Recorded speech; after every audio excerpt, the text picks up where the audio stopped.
قل يا عبادي الذين أسرفوا على أنفسهم لا تقنطوا من رحمة الله. بسم الله الرحمن الرحيم. إن الحمد لله نحمده ونستعينه ونستغفره ونعوذ بالله من شرور أنفسنا ومن سيئات أعمالنا. من يهده الله فلا مضل له ومن يضلل فلا هادي له. أشهد أن لا إله إلا الله وحده لا شريك له وأشهد أن محمدا عبده ورسوله لا نبي بعد. أما بعد، يا أيها الذين آمنوا اتقوا الله حق تقاته ولا تموتن إلا وأنتم مسلمون. يا أيها الناس اتقوا ربكم الذي خلقكم من نفس واحدة وخلق منها زوجها وبث منهما رجالا كثيرا ونساء واتقوا الله الذي تساءلون به والأرحام إن الله كان عليكم رقيبا. يا أيها الذين آمنوا اتقوا الله وقولوا قولا سديدا يصلح لكم أعمالكم ويغفر لكم ذنوبكم ومن يطع الله ورسوله فقد فاز فوزا عظيما. أما بعد، فإن أصدق الحديث كتاب الله وخير الهدي هدي محمد صلى الله عليه وسلم وشر الأمور محدثاتها فإن كل محدثة بدعة وكل بدعة ضلالة. Ikhwatul Islam, saudara kaum muslimin, para tetamu Allah rahimani wa rahimakumullah. Alhamdulillah, Allah Subhanahu wa taala senantiasa memberikan kepada kita karunia dan kasih sayang. Alhamdulillah, Allah Subhanahu wa taala berikan kepada kita kesehatan dan kesempatan. Alhamdulillah, Allah Subhanahu wa taala jadikan kita di antara salah satu tamunya yang apabila mereka berdoa kepada Allah, pasti Allah Subhanahu wa taala mengabulkan doa dan permintaannya. Alhamdulillah, dikala kita berada di kota Rasulullah sallallahu alaihi wasallam. Alhamdulillah, dikala kita bisa bertetangga dengan Rasulullah sallallahu alaihi wasallam. Alhamdulillah terhadap segala nikmat yang Allah Subhanahu wa taala berikan kepada kita bersama, dan di antara salah satu yang bisa menunjang kita beribadah kepada Allah adalah dengan berbicara tentang semua nikmat-nikmat yang Allah berikan kepada kita. Dengan itulah Allah Subhanahu wa taala menyebutkan di akhir surat Ad-Duha, wa amma bi ni'mati rabbika fahaddits. Adapun dengan semua nikmat yang Allah berikan kepada kalian, maka ceritakanlah. Artinya, kita mengulang-ulang semua nikmat yang Allah Subhanahu wa taala berikan. Seolah-olah kita berbicara dan bercerita kepada diri sendiri, wahai fulan bin fulan, bukankah dulu kamu seperti ini, kemudian Allah Subhanahu wa taala berikan ini? Bukankah dulu kamu tidak pernah datang ke kota Madinah, sekarang kamu bisa bertetangga dengan Rasulullah sallallahu alaihi wasallam? Itulah makna daripada firman Allah Subhanahu wa taala, wa amma bi ni'mati rabbika fahaddits, ceritakan nikmat Allah. Dan ayat ini adalah ayat yang secara khusus berbicara tentang Nabi sallallahu alaihi wasallam. Allah menyebutkan masa lalu Nabi sallallahu alaihi wasallam. Bukankah engkau yatim, Allah yang menjaganya? Bukankah engkau dulu tidak ada teman, tidak ada satupun yang dibawa oleh Nabi sallallahu alaihi wasallam masalah dunia, kemudian Allah kayakan Nabi sallallahu alaihi wasallam. Kemudian di akhir cerita, untuk Nabi secara khusus dan untuk kita tentunya secara umum, wa amma bi ni'mati rabbika fahaddits, ceritakan nikmat yang Allah berikan kepada kita. Kemudian dikala kita menceritakan nikmat tersebut bukan kepada semuanya, tapi ceritakan kepada diri sendiri dan ceritakan kepada orang-orang yang kita cintai, atau kita menceritakan kepada orang-orang yang mencintai kita, bukan kepada semuanya. Tentunya tujuannya tidak lain tidak bukan adalah agar bisa kita senantiasa menjadi hamba yang bersyukur kepada Allah Subhanahu wa taala. Kemudian selawat beriringkan salam semoga senantiasa tercurahkan berjunjungan alam Nabi kita yang mulia, uswah dan qudwah kita bersama, Muhammad bin Abdullah sallallahu alaihi wasallam. Rasulullah sallallahu alaihi wasallam pernah melakukan salat malam di Ikhwatul Islam. Kemudian dikala Rasulullah sallallahu alaihi wasallam melakukan salat malam, maka Nabi sallallahu alaihi wasallam membaca ayat yang berkaitan dengan umat Nabi Ibrahim. Nabi sallallahu alaihi wasallam tidak mau umatnya sama dengan umat-umat sebelumnya.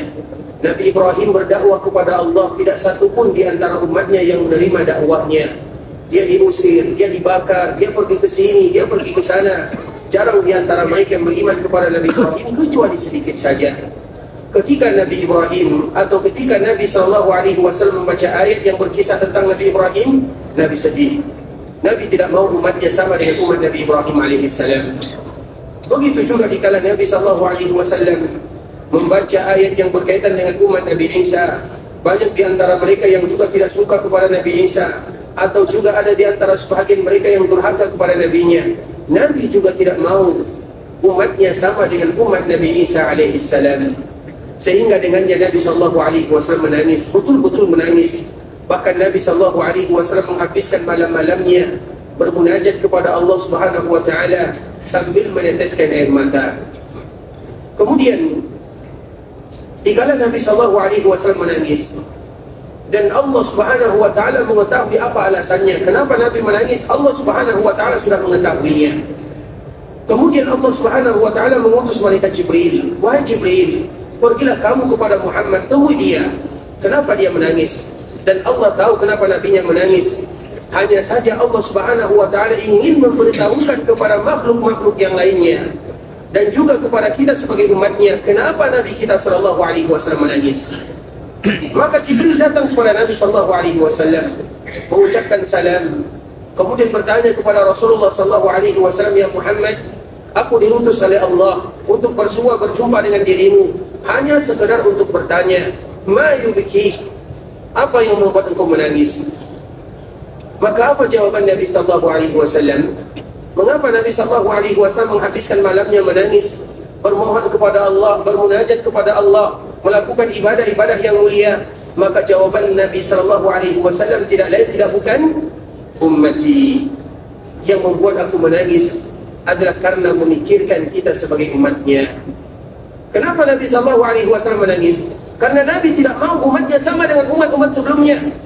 Nabi tidak mau ada di antara umatnya yang ingkar kepadanya. Nabi tidak mau ada umatnya yang tidak patuh kepadanya. Nabi tidak mau kecuali umatnya menjadi umat yang terbaik. Itu yang diinginkan oleh Nabi SAW. Sehingga malaikat Jibril ketika mendengarkan jawaban dari Nabi SAW, dia kembali kepada Allah Subhanahu wa Ta'ala, dan Allah sudah tahu jawabannya. Maka Jibril menyebutkan, ya Allah, sesungguhnya Muhammad, dia menangis tidak lain tidak bukan adalah karena memikirkan umatnya. Dia tidak mau umatnya sama dengan umat-umat sebelumnya.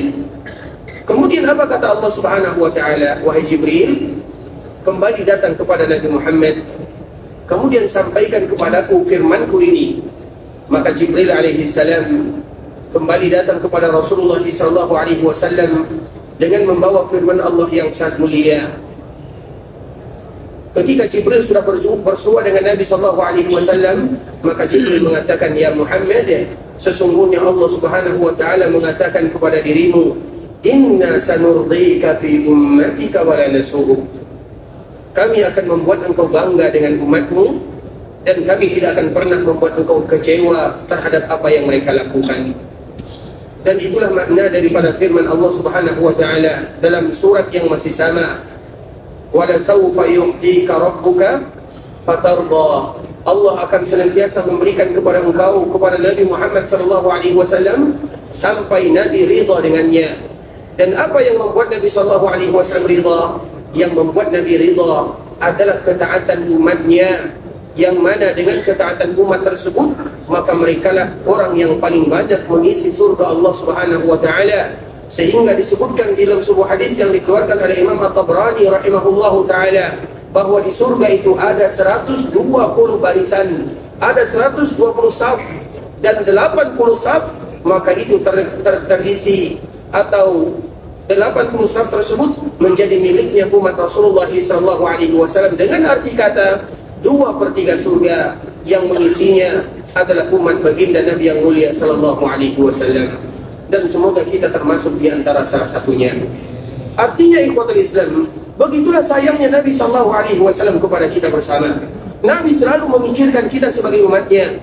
Bermohon Nabi SAW kepada Allah, bermunajat Nabi SAW kepada Allah. Nabi bersinggung memohon kepada Allah untuk kita sebagai umatnya. Bagaimana umatnya menjadi umat yang terbaik, bagaimana mereka taat kepada nabinya, bagaimana semua kebaikan diberikan kepada mereka. Begitulah sifat Nabi SAW. Maka Allah pantas menyebutkan bil mu'minina raufur rahim. Di antara salah satu sifat Nabi adalah orang-orang yang rauf, orang yang betul-betul memiliki kasih sayang yang luar biasa, rahim. Nabi SAW lembut, sayang, cinta kepada kita semuanya. Oleh karenanya ikhwatul Islam, maka wajib bagi kita sebagai umat Nabi SAW untuk membalas jasa Rasulullah SAW. Maka mengapa kita wajib mencintai Nabi SAW? Karena Nabi sangat besar cintanya kepada umatnya, bahkan melebihi besarnya cinta orang tua kepada anaknya. Maka wajib bagi kita mencintai Nabi SAW melebihi segala-galanya, bahkan lebih daripada kita mencintai diri kita pribadi. Itulah cinta yang harus kita berikan kepada Rasulullah SAW. Sehingga di antara salah satu bentuk kecintaan, di antara bentuk kita mencintai Nabi SAW adalah jangan pernah kita bosan mengucapkan salam dan salawat kepada baginda Nabi yang mulia sallallahu alaihi wasallam. Allahumma salli ala Muhammad wa ala ali Muhammad kama sallaita ala Ibrahim wa ala ali Ibrahim innaka Hamidum Majid. Allahumma barik ala Muhammad wa ala ali Muhammad kama barakta ala Ibrahim wa ala ali Ibrahim innaka Hamidum Majid. Ikhwatul Islam, saudara kaum muslimin, para tetamu Allah rahimani wa rahimakumullah.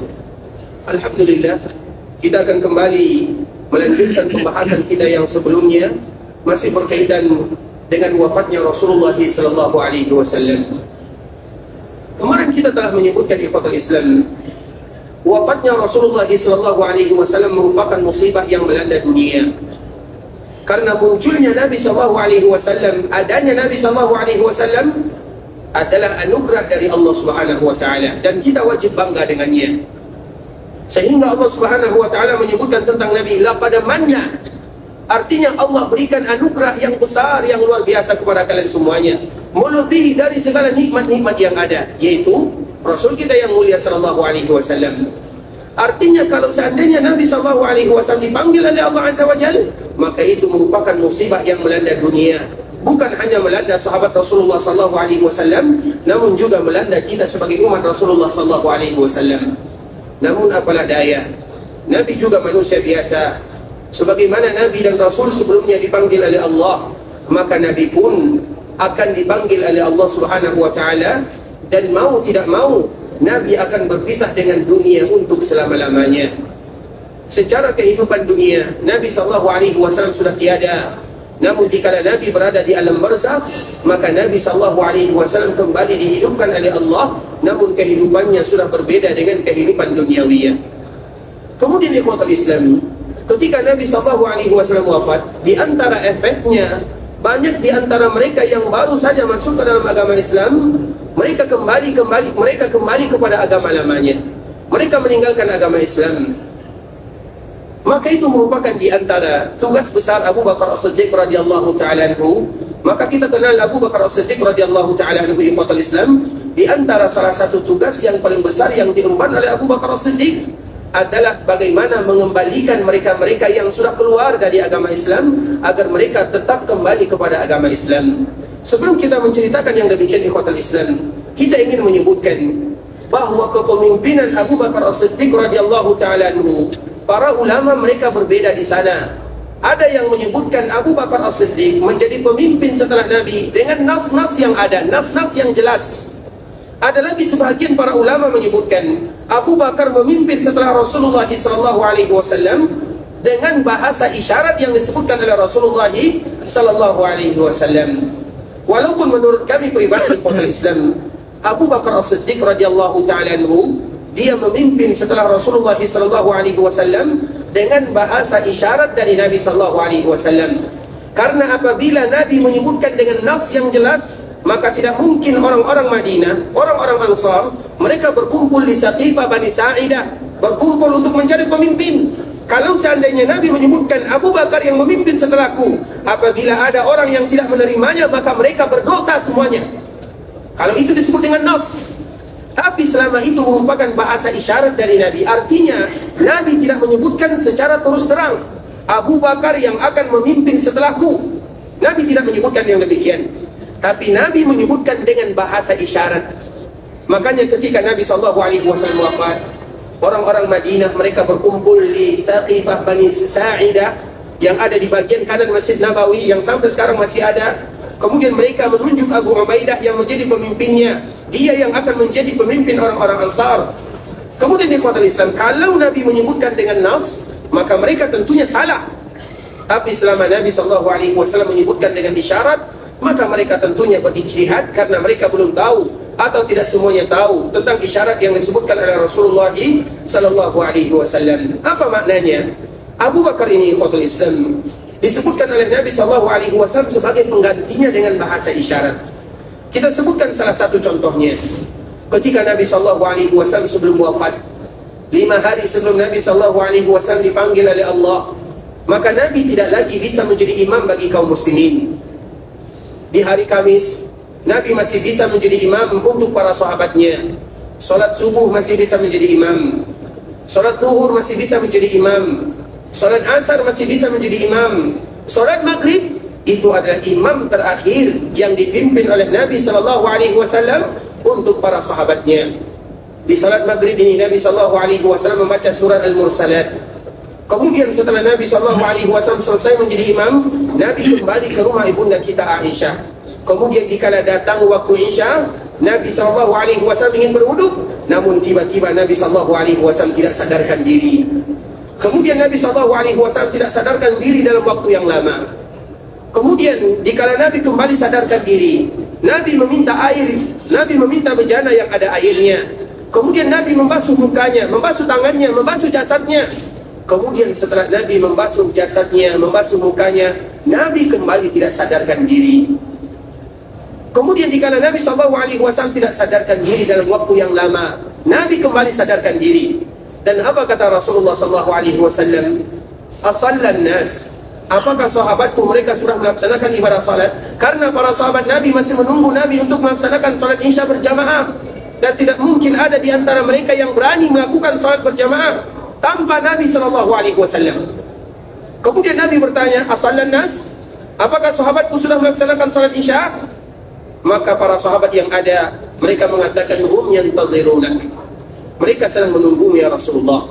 Kemudian Nabi kembali ingin berwudu, membasuh mukanya untuk meringankan bebannya atau untuk meringankan penyakit yang berat dirasakan oleh Nabi.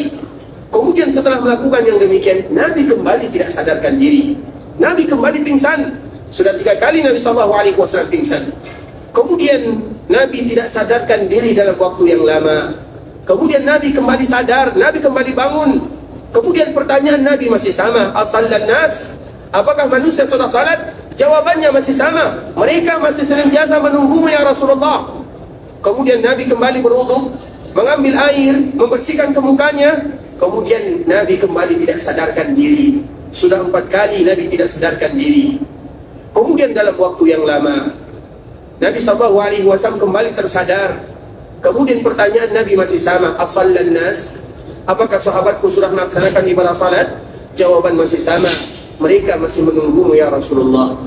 Kemudian dikala Nabi sadar bahwa dia tidak akan lagi bisa menjadi imam bagi para sahabatnya, di saat itulah Nabi mengatakan, muru Abu Bakrin falyusalli bin nas, perintahkan Abu Bakar, hendaklah dia yang menjadi imam bagi para sahabatku.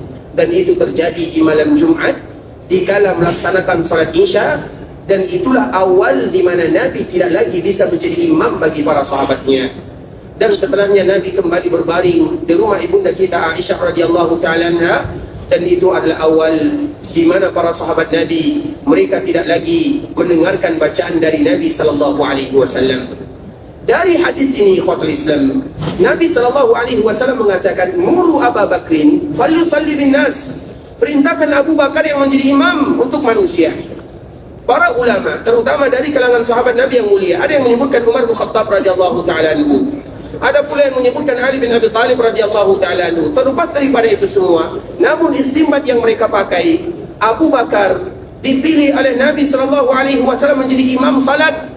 Dan kita tahu tidak satu pun di antara sahabat yang berani menjadi imam dikala Nabi SAW masih hidup, kecuali 2. Kecuali 2 orang saja. Siapa yang pernah menjadi imam di zaman Nabi dikala Nabi masih hidup? Abdurrahman bin Auf. Yang kedua, Abu Bakar. As-Siddiq radhiyallahu ta'ala anhu. Silakan. Masya-Allah, barakallahu fiik. Dua orang sahabat ini ikhwatul Islam.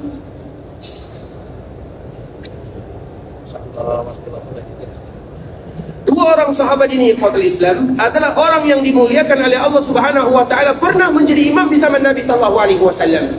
Kalau Abdurrahman bin Auf karena ada masalah pada waktu itu dengan Nabi sallallahu alaihi wasallam sehingga Nabi sallallahu alaihi wasallam terlambat hadir.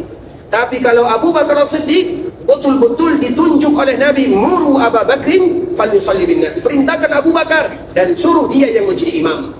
Artinya para sahabat lain menyebutkan, wahai Abu Bakar As-Siddiq, Nabi memerintahkan dirimu untuk menjadi imam salat, dan salat itu adalah intisari daripada agama. Artinya itu intinya dari agama setelah kalimat la ilaha illallah, sesuatu yang terpenting dari ibadah yang tidak boleh dilalaikan oleh manusia. Bahkan di antara pesan Nabi sallallahu alaihi wasallam, berulang-ulang Nabi berpesan kepada umatnya, as-salatus salatus salah wa ma malakat aymanukum. Kalimat yang terakhir yang keluar dari mulut Nabi sallallahu alaihi wasallam sebelum Nabi meninggal, salat, salat, salat dan hamba sahaya kalian. Artinya jangan pernah kalian melalaikan ibadah salat. Nah, sekarang Abu Bakar yang ditunjuk menjadi imam. Apa artinya? Kalau Nabi ridho kepadamu, ini ungkapan para sahabat Nabi, kalau Nabi menunjuk dirimu menjadi imam salat dalam urusan agama, maka apakah kami tidak ridho kepada dirimu menjadikan kamu sebagai pemimpin kami dalam urusan dunia? Bisa dipahami makna daripada ucapan yang disebutkan oleh Ali bin Abi Thalib? Kalau Nabi ridho kepadamu menjadikan kamu pemimpin kami dalam urusan salat, dalam urusan agama, apakah mungkin kami tidak ridho kepada dirimu menjadikan kamu sebagai pemimpin kami dalam urusan dunia? Seolah-olah bahasa dari Nabi SAW, muru Abu Bakrin falyusalli bin nas, perintahkan Abu Bakar yang menjadi imam salat bagi sahabat-sahabatku, seolah-olah itu adalah bahasa isyarat dari Nabi. Nabi tidak menyebutkan secara langsung Abu Bakar yang akan memimpin setelah itu, tidak disebutkan oleh Nabi. Namun Nabi menyebutkan bahasa-bahasa yang menunjukkan bahwa Abu Bakarlah yang akan menjadi pemimpin setelahnya. Salah satunya, Nabi memerintahkan Abu Bakar yang menggantikan posisinya dalam posisi yang tidak boleh digantikan oleh siapapun, yaitu ibadah salat.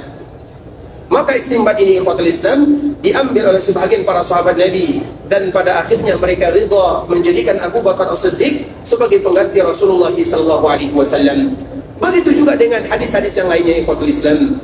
Ada salah seorang wanita yang datang di zaman Nabi SAW. Kemudian dia bertanya kepada Rasulullah SAW dan Nabi memberikan jawabannya. Kemudian wanita ini hendak pergi meninggalkan Nabi dan Abu Bakar As-Siddiq, karena kebetulan pada waktu itu Nabi bersama sahabatnya Abu Bakar As-Siddiq radhiyallahu ta'ala anhu.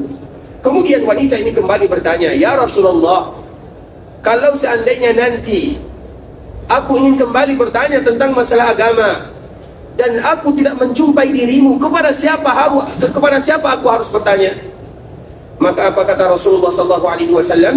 Kalau kamu ingin kembali bertanya tentang agama dan kamu tidak menjumpai diriku, artinya kalau aku sudah meninggal, maka datanglah kepada Abu Bakar As-Siddiq radhiyallahu ta'ala anhu. Artinya apa ikhwatul Islam? Artinya itu merupakan bahasa isyarat dari Nabi SAW bahwa yang paling pantas menjadi pemimpin setelah Nabi adalah Abu Bakar As-Siddiq radhiyallahu ta'ala anhu. Maka dengan itulah Abu Bakar disebut dengan Khalifah Rasulullah sallallahu alaihi wasallam. Dan kita tahu khalifah, dan kita tahu ikhwatul Islam khalifah. Apa arti khalifah? Khalifah itu diambil dari bahasa khalfun. Khalfun itu artinya seperti misalnya Allah Subhanahu wa taala menyebutkan, wa idz qala rabbuka lil malaikati inni ja'ilun fil ardi khalifah. Apa arti khalifah? Silakan. Mengganti. Apa yang diganti? Yang di dalam ayat Allah Subhanahu wa taala, wa idz qala rabbuka lil malaikati inni ja'ilun fil ardi khalifah. Apakah sama arti kalimat khalifah di sini dengan khalifah Abu Bakar As-Siddiq radhiyallahu taala anhu? Apa makna khalifah? Mengganti, menggantikan Rasulullah sallallahu alaihi wasallam. Kalau di ayat sini, kalau di ayat Al-Baqarah,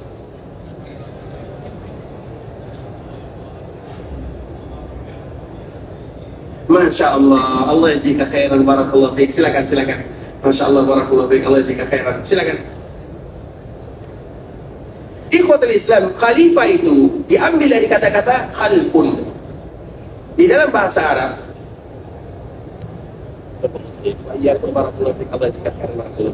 di dalam bahasa Arab ikhwatul Islam, di depan, apa bahasa Arab di depan? Amam. Makanya disebut dengan imam. Karena imam itu pasti di depan secara umum, maka disebut dengan amam, imam. Di belakang itu khalfun. Khalfun itu artinya di belakangnya. Makanya Abu Bakar disebut dengan khalifah karena dia langsung berada di belakang Nabi SAW. Artinya dia yang langsung menggantikan posisi Nabi di belakang Nabi SAW, sehingga derajatnya tidak sama berada di belakangnya. Sama juga dengan ayat yang tadi kita sebutkan, karena katanya sama, khalifah. Aku akan menjadikan khalifah di bumi. Apa makna khalifah di bumi? Berarti di bumi ini kita sebagai orang yang di belakang. Berarti di belakang ada yang di depannya. Artinya di bumi Allah sudah ada makhluk yang pernah ada dan tinggal di sini. Baru setelahnya yang bernama manusia. Maka kita disebut dengan khalifah. Artinya yang di belakangnya. Berarti di belakang ada yang di depannya. Bisa dipahami? Baik. Sehingga Abu Bakar As-Siddiq radhiyallahu ta'ala anhu, dia menjadi khalifah Rasulullah SAW dengan bahasa isyarat yang disampaikan oleh Nabi SAW. Dan kemarin kita telah menyebutkan Abu Bakar As-Siddiq radhiyallahu ta'ala anhu menjadi khalifah ini dibayar dengan dua masa atau dengan dua cara. Yang pertama, dikala berada di Saqifah Bani Sa'idah, secara umum Abu Bakar yang dibayar menjadi khalifah Rasulullah SAW. Kemudian setelahnya diselenggarakanlah jasad Nabi kita yang mulia sallallahu alaihi wasallam. Setelah Nabi sallallahu alaihi wasallam dikuburkan, maka di saat itulah kaum muslimin mereka berkumpul di Masjid Nabawi, dan di saat itulah Abu Bakar As-Siddiq radhiyallahu taala anhu kembali menyebutkan setelah memuji Allah dan berselawat kepada Rasulullah sallallahu alaihi wasallam, inni qad wallitu alaikum wa lastu bi khairikum. Sesungguhnya aku diperintahkan atau aku ditunjuk untuk memimpin kalian, padahal aku bukan yang terbaik di antara kalian. Kalau bukan Abu Bakar yang terbaik, siapa lagi yang akan terbaik dari umat Nabi sallallahu alaihi wasallam? Artinya ini adalah bahasa ketawaduan dari Abu Bakar As-Siddiq radhiyallahu taala anhu. Bahkan Umar bin Khattab radhiyallahu taala anhu pernah menyebutkan, lawuzina, kalau seandainya ditimbang imanu Abi Bakrin, iman Abu Bakar dengan iman yang ada di dunia, la rajahahum, maka iman Abu Bakar akan mengalahkan iman semua manusia yang ada di dunia. Itulah sahabat Nabi yang bernama Abu Bakar As-Siddiq radhiyallahu ta'ala anhu. Kemudian ikhwatul Islam, setelah Abu Bakar yang menjadi pemimpin kaum muslimin, maka perkara yang paling berat dirasakan oleh Abu Bakar As-Siddiq adalah bagaimana keluarnya sebahagian manusia dari agama Islam, termasuk orang-orang yang ada di Mekah. Dan disinilah sampai kita menceritakan kepada ikhwatul Islam peristiwa yang sangat indah yang ada di Mekah Al-Mukarramah, yang bernama salah seorang sahabat yang bernama Suhail bin Amr radhiyallahu ta'ala anhu. Siapa di antara kita yang kenal dengan Suhail? Makanya nanti kalau Allah berikan kepada kita anak, Suhail itu adalah di antara nama yang terbaik. Karena itu merupakan salah seorang sahabat Rasulullah sallallahu alaihi wasallam. Suhail itu diambil dari kata-kata sahlun, sesuai dengan namanya, yaitu orang yang paling mudah berurusannya. Maka disebut dengan sahlun, dan dia disebut dengan Suhail, diambil dari bahasa yang sama. Hanya saja Suhail itu adalah ismut tasghir, untuk pengecilan. Artinya Suhail itu artinya orang yang mudah berurusan. Nah, Suhail ini ikhwatul Islam, kita sebutkan sedikit bagaimana ceritanya. Suhail itu ketika terjadi, kita tahu perjanjian Hudaybiyah. Perjanjian Hudaybiyah, siapa yang tahu perjanjian Hudaybiyah? Kapan perjanjian Hudaybiyah? Tahun ke-8 atau tahun ke-9? Siapa masih ingat perjanjian Hudaybiyah? Tahun ke-8 atau tahun ke-9?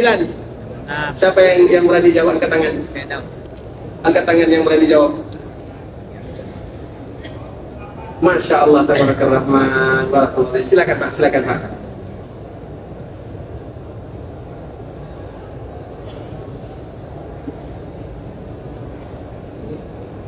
Syukur ya Pak ya, barakallah fiik, Allah yazidka khairan, barakallah. Perjanjian Hudaybiyah terjadi pada tahun, jawabannya salah ya, tahun ke 6 Hijriah. Tahun ke-8 itu adalah Fathu Makkah, perang Mu'tah. Jadi kita harus tahu kejadian-kejadian besar dalam setiap tahunnya.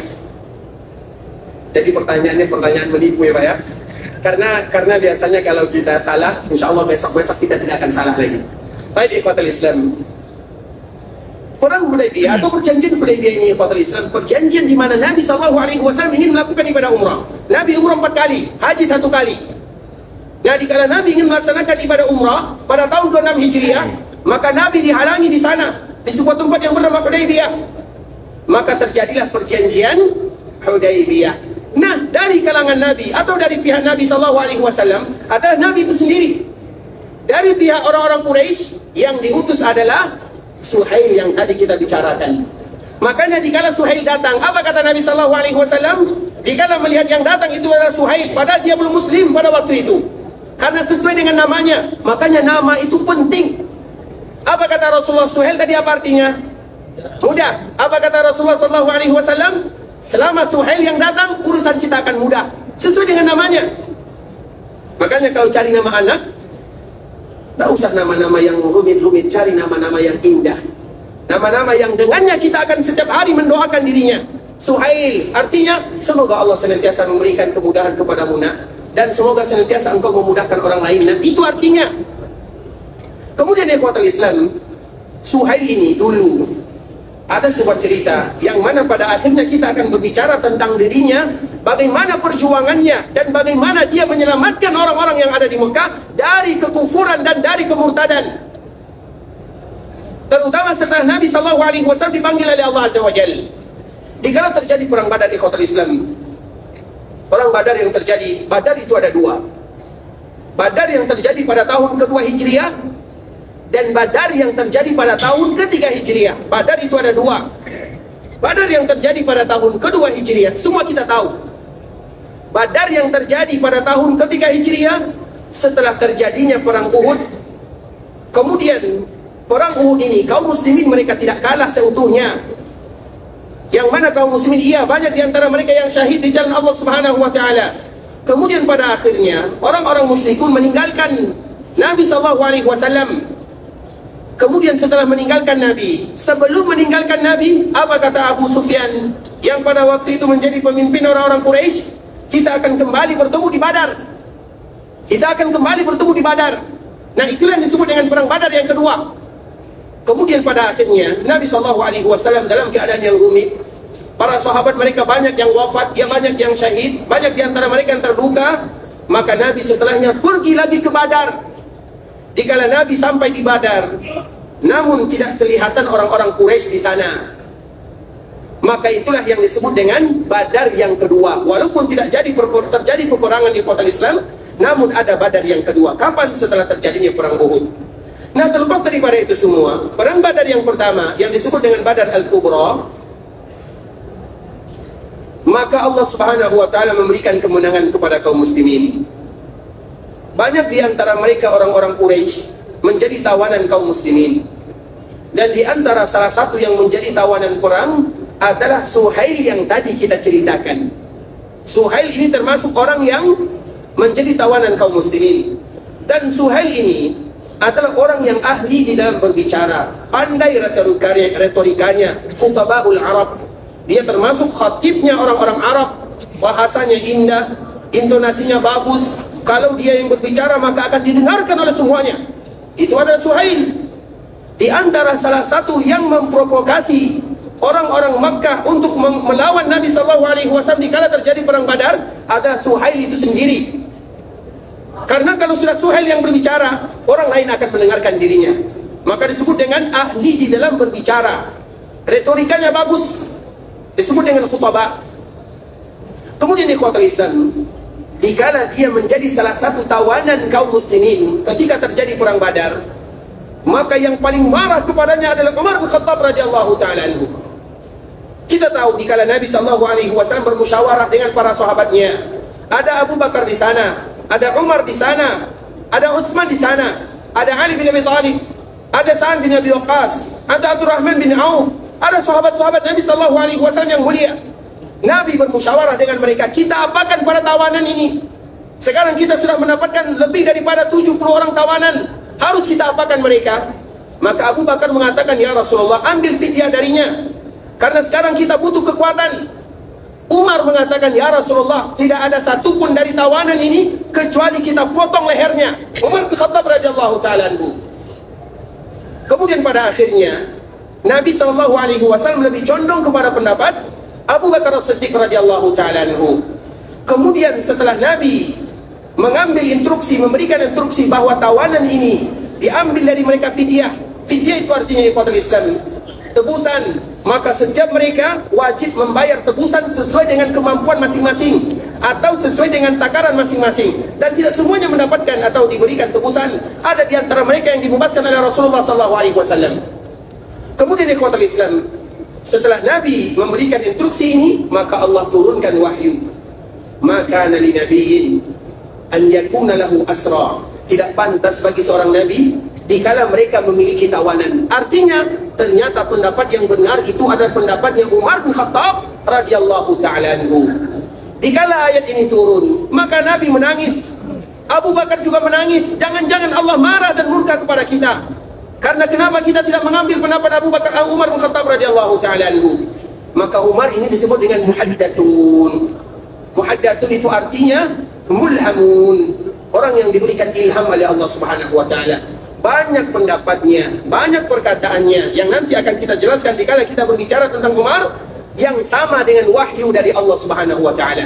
Salah satunya masalah tawanan perang Badar. Umar mengatakan, bunuh mereka semuanya dan berikan kepadaku dari kabilahku, aku yang akan membunuhnya. Kenapa demikian? Allah Subhanahu wa ta'ala menyebutkan karena ini di awal kaum muslimin. Namun hikmah Allah Subhanahu wa ta'ala terlepas daripada itu semua, maka tetap diberikan tebusan. Yang tidak bisa menebus, maka ajarkan anak-anak kaum muslimin, terutama yang ada di kota Madinah, membaca dan menulis serta tebusan-tebusan yang lainnya. Nah, dikala tawanan ini, salah satu tawanan itu adalah Suhail. Apa kata Umar bin Khattab radhiyallahu ta'ala anhu dikala melihat Suhail? Ya Rasulullah, izinkan aku untuk menemui Suhail agar aku cabut giginya satu persatu.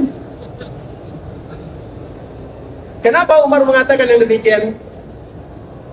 Karena Suhail inilah yang memprovokasi orang-orang Quraisy untuk melawan Nabi SAW. Selama dia masih ada gigi, maka dia akan selalu berbicara. Bisa dipahami? Nah, kalau dicabut giginya, maka dia tidak akan lagi bisa berbicara. Bagaimana berbicara tanpa ada gigi? Malu.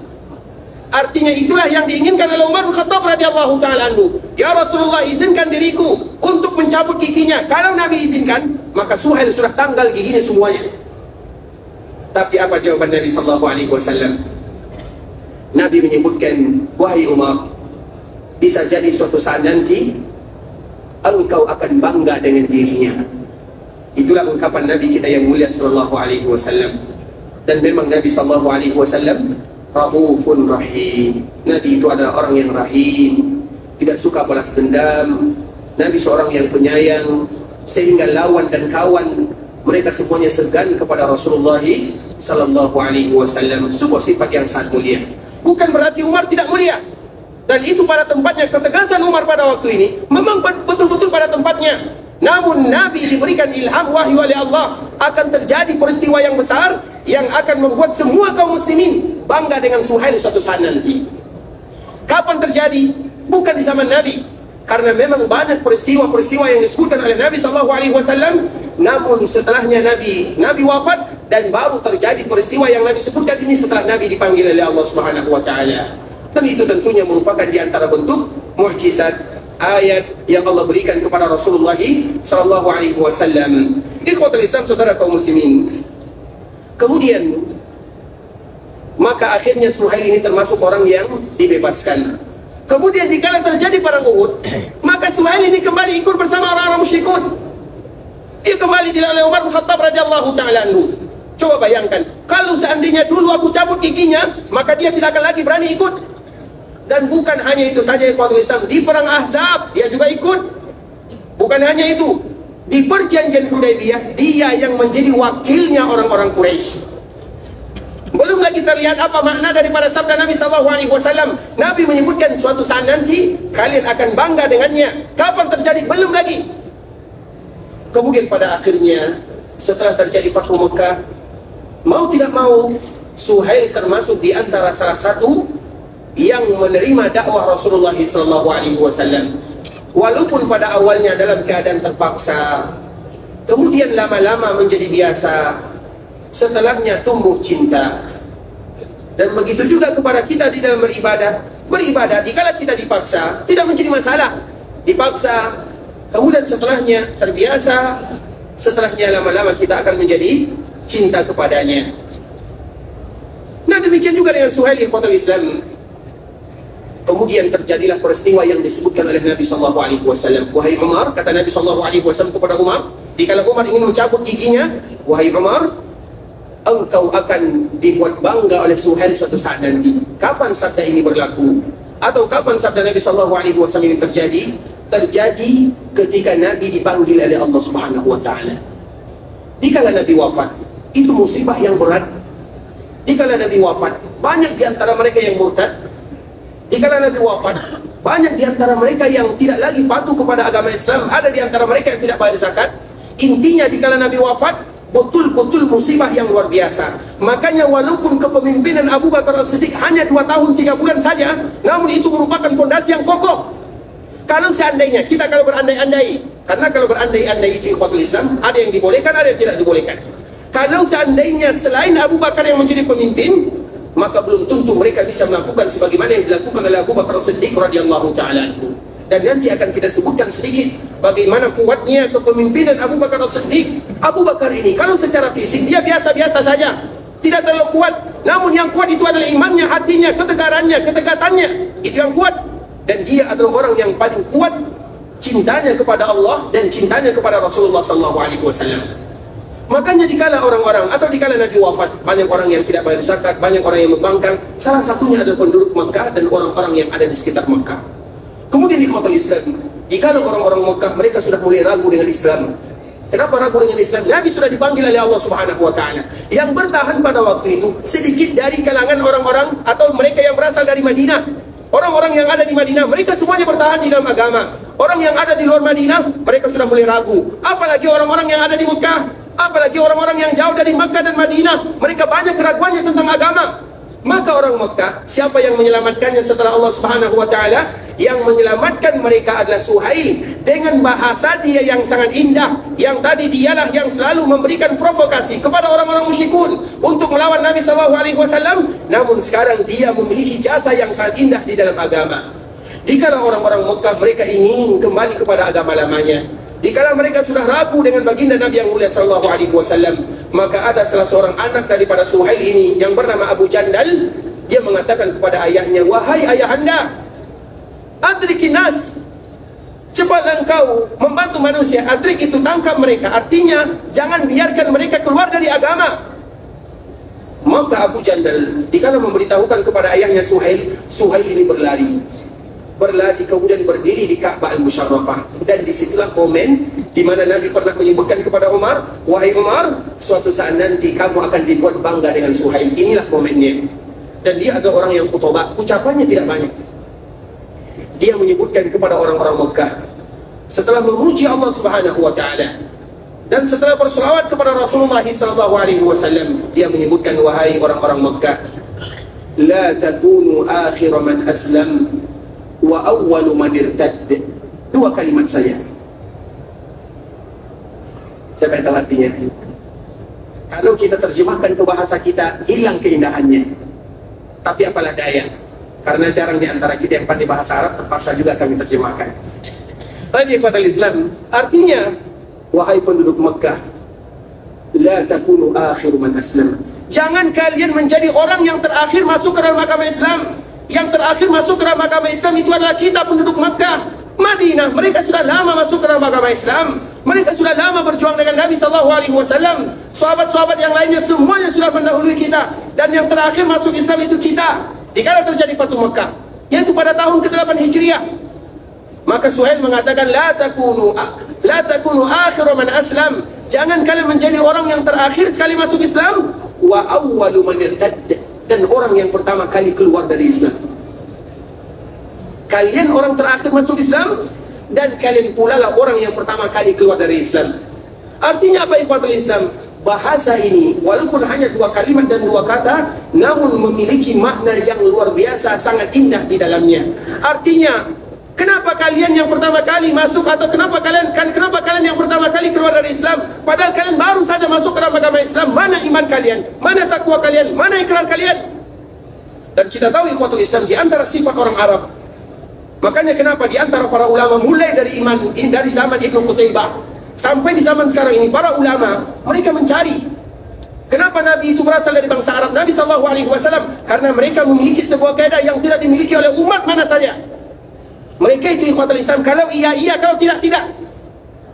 Dan itu tidak jarang dimiliki oleh umat-umat yang lainnya.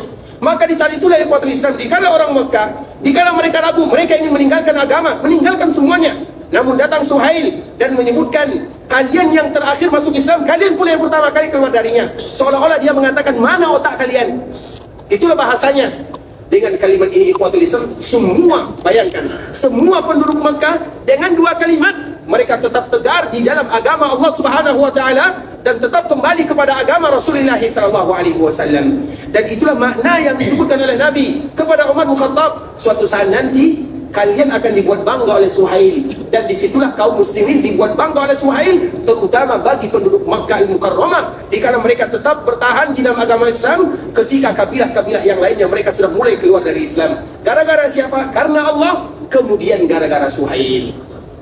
Maka itulah sejarah singkat Suhail ikhwatul Islam, bagaimana perjuangan dia terutama terhadap orang-orang Makkah, di mana dia termasuk orang-orang yang disebutkan oleh Nabi SAW bahwa dia suatu saat nanti akan membuat bangga semua kaum muslimin.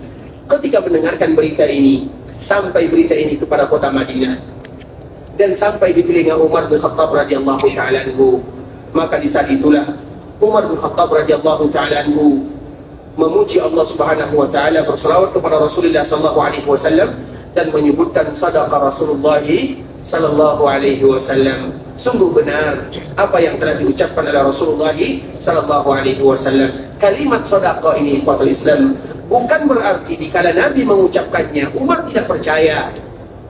Karena kalimat sedekah itu ada tingkatannya. Kalimat sedekah itu ada tingkatannya. Ada ainul yakin, ada hakul yakin kalau bahasa-bahasa yang disebutkan oleh para ulama.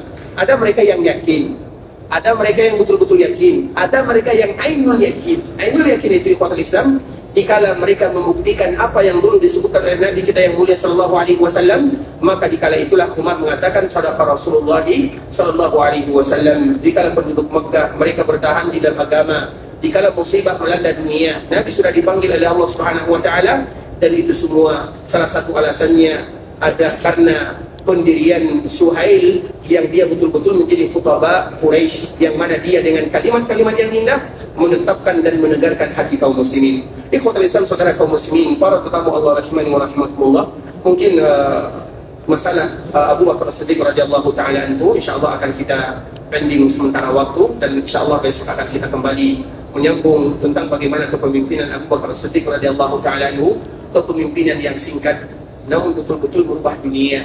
Abu Bakar As-Siddiq radhiyallahu taala anhu kita sebutkan hanya memimpin kaum muslimin 2 tahun 3 bulan saja, namun dengan itulah dia kembali menancapkan fondasi yang kokoh bagi kaum muslimin dan umat Islam seluruhnya.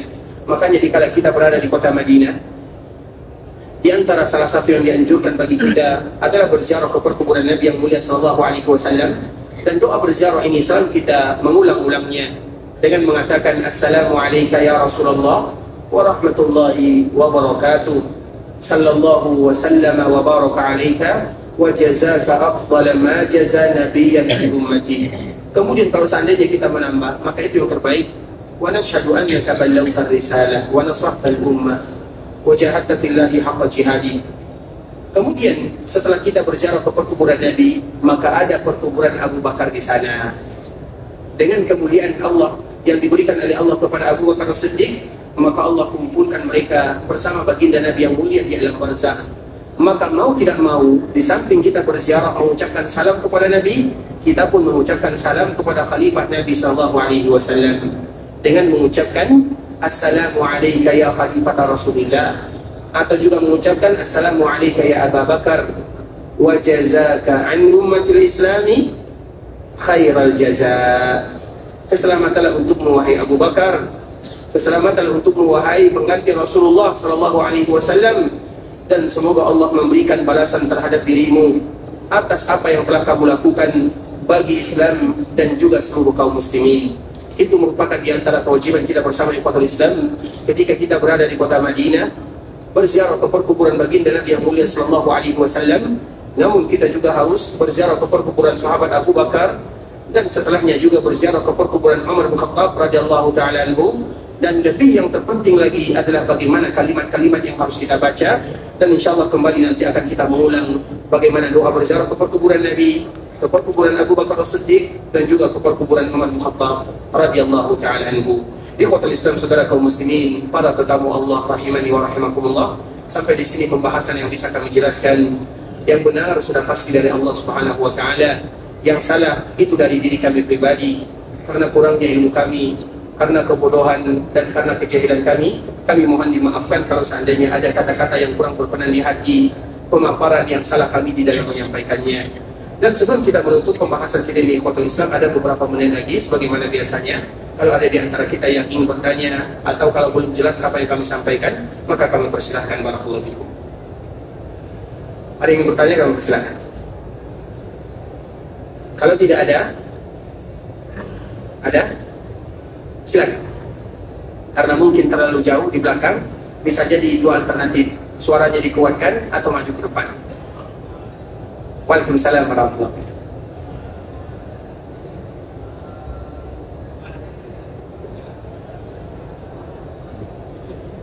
Ya. Baik.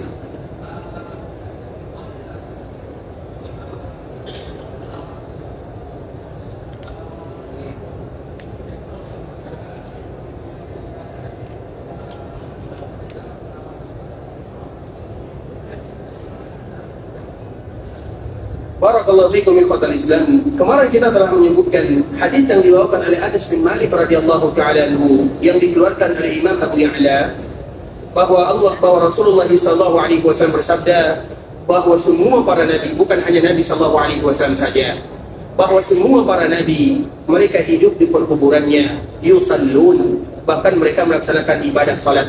Salat di sini kemarin telah kita jelaskan, bukan berarti salat dengan gerakan-gerakan. Salat itu dengan gerakan-gerakan yang disebutkan oleh Ali bin Abi Thalib, tahrimuhat takbir wa tahliluhat taslim, itu adalah salat dalam syariat umat Muhammad sallallahu alaihi wasallam. Sedangkan salat itu bisa jadi berbeda antara satu dengan yang lainnya. Nah, para nabi mereka hidup di perkuburannya dengan kehidupan barzakhiyah. Kemudian ikhwatul Islam, di antara salah satu yang dianjurkan bagi kita, terutama bagi kita yang datang ke kota Mekah dan di Madinah, adalah selalu berdoa kepada Allah Subhanahu wa taala.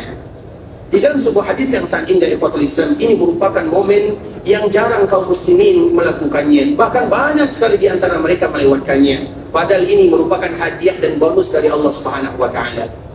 Rasulullah sallallahu alaihi wasallam menyebutkan, al-hujjaj wal umar wafdullah.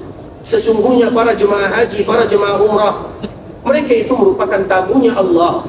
Kita bukan tamu manusia, kita bukan tamu dunia, kita juga bukan tamu harta, tapi kita wafdullah, tamunya Allah Subhanahu wa taala. Da'ahum fa'ajabu. Yang memanggil kita datang ke sini adalah Allah Subhanahu wa taala, bukan yang lainnya. Yang memanggil kita datang ke sini adalah Allah Subhanahu wa taala. Wa adzin fin nasi bil hajj ya'tuka rijala, kata Allah di dalam surat Al-Hajj. Wahai Ibrahim, umumkan kepada semuanya, mulai dari zaman Nabi Ibrahim sampai di zaman kita. Dikala Nabi Ibrahim mengumumkan atas perintah Allah, kita yang mengatakan labbaik Allahumma labbaik, ya Allah kami jawab seruanmu. Da'ahum fa'ajabu. Dikala kita menjawab seruan Allah Subhanahu wa taala, kita mengorbankan semuanya kita korbankan. Waktu kita korbankan, tenaga kita korbankan, makanan kita korbankan, keluarga kita korbankan, pekerjaan juga kita korbankan, uang apalagi kita korbankan semuanya. Gara-gara ingin mendapatkan atau menjawab seruan Allah Subhanahu wa taala, maka bonus dari Allah, da'ahum fa'ajabu, sa'aluhu fa'atahum. Kemudian mereka memohon kepada Allah, dan Allah pun mengabulkan permohonannya. Artinya ikhwatul Islam, di antara salah satu yang tidak boleh kita lupakan, selalu bermohon kepada Allah. Kemudian di antara permohonan yang paling indah adalah dengan menggunakan tawassul. Tawassul itu artinya ikhwatul Islam, tawassala itu artinya menjadikan sebagai perantara. Dan di antara tawassul yang paling indah adalah bertawassul yang pertama dengan nama dan sifat-sifat Allah Subhanahu wa taala.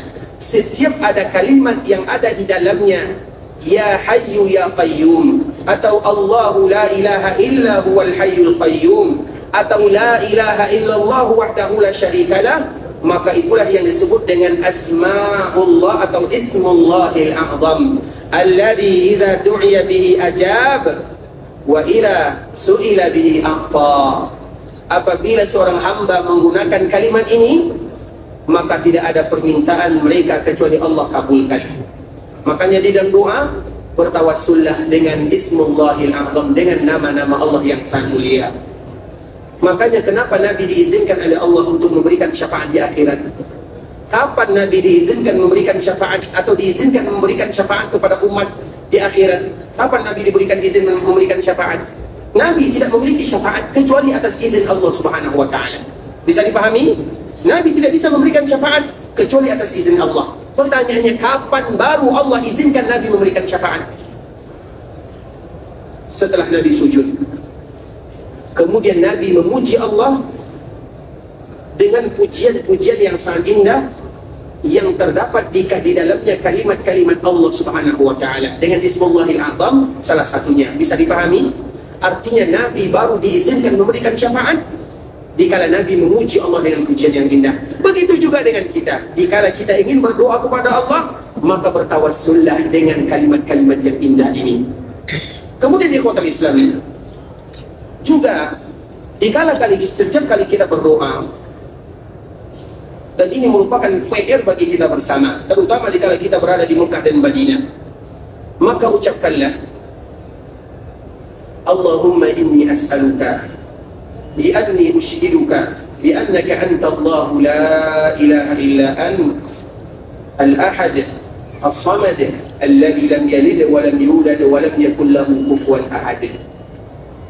Di dalam riwayat yang lain, Allahumma inni as'aluka bi annaka anta Allahu la ilaha illa ant wahdaka la syarika lak al-mannan badi'us samawati wal ardi ya dzal jalali wal ikram ya hayyu ya qayyum. Baru kita meminta semuanya. Tidak satu pun di antara hamba yang berdoa dengan kalimat-kalimat ini, mereka awali doanya dengan bacaan-bacaan ini, kecuali Allah pasti akan kabulkan. Itulah tawassul yang pertama yang dianjurkan bagi kita melakukannya. Ada yang hafal doanya? Makanya banyak di antara kita yang mungkin belum dikabulkan doanya ya, karena kadang-kadang kita lupa bagaimana semestinya kita harus berdoa kepada Sang Pencipta.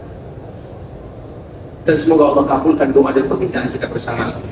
Makanya nanti cari hotel Islam di internet, namanya Ismullahil A'zam.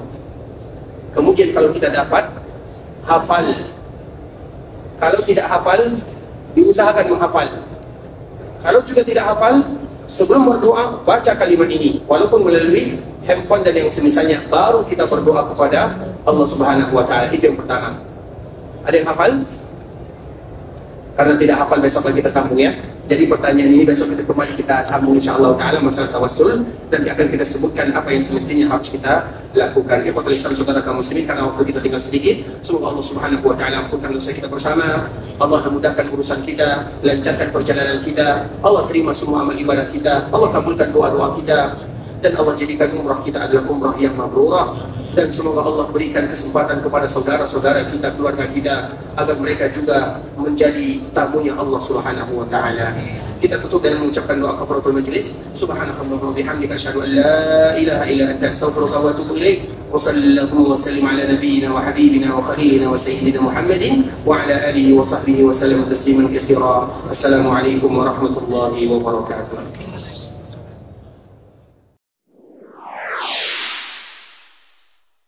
قل يا عبادي الذين أسرفوا على أنفسهم لا تقنطوا من رحمة الله